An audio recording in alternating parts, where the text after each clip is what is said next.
Chapter 10. Brothers, my heart's desire and prayer to God for the Israelites is that they may be saved. For I can testify about them that they are zealous for God, but their zeal is not based on knowledge. Since they did not know the righteousness that comes from God and sought to establish their own, they did not submit to God's righteousness. Christ is the end of the law, so that there may be righteousness for everyone who believes. Moses describes in this way the righteousness that is by the law. The man who does these things will live by them.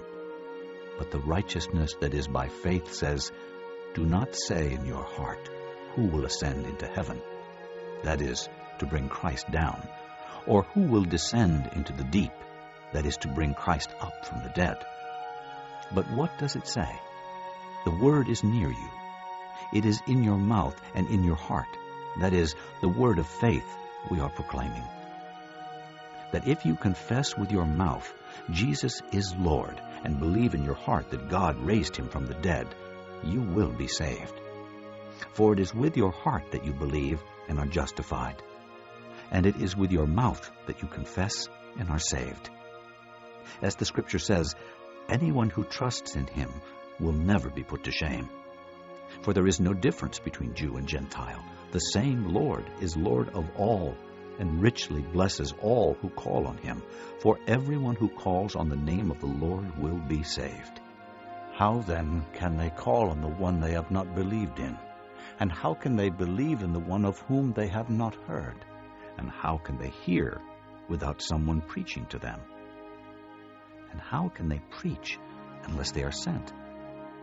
As it is written, how beautiful are the feet of those who bring good news. But not all the Israelites accepted the good news. For Isaiah says, "Lord, who has believed our message?" Consequently, faith comes from hearing the message, and the message is heard through the word of Christ. But I ask, did they not hear? Of course they did. Their voice has gone out into all the earth, their words to the ends of the world. Again I ask, did Israel not understand? First Moses says, "I will make you envious by those who are not a nation. I will make you angry by a nation that has no understanding." And Isaiah boldly says, "I was found by those who did not seek me. I revealed myself to those who did not ask for me." But concerning Israel, he says, "All day long I have held out my hands to a disobedient and obstinate people.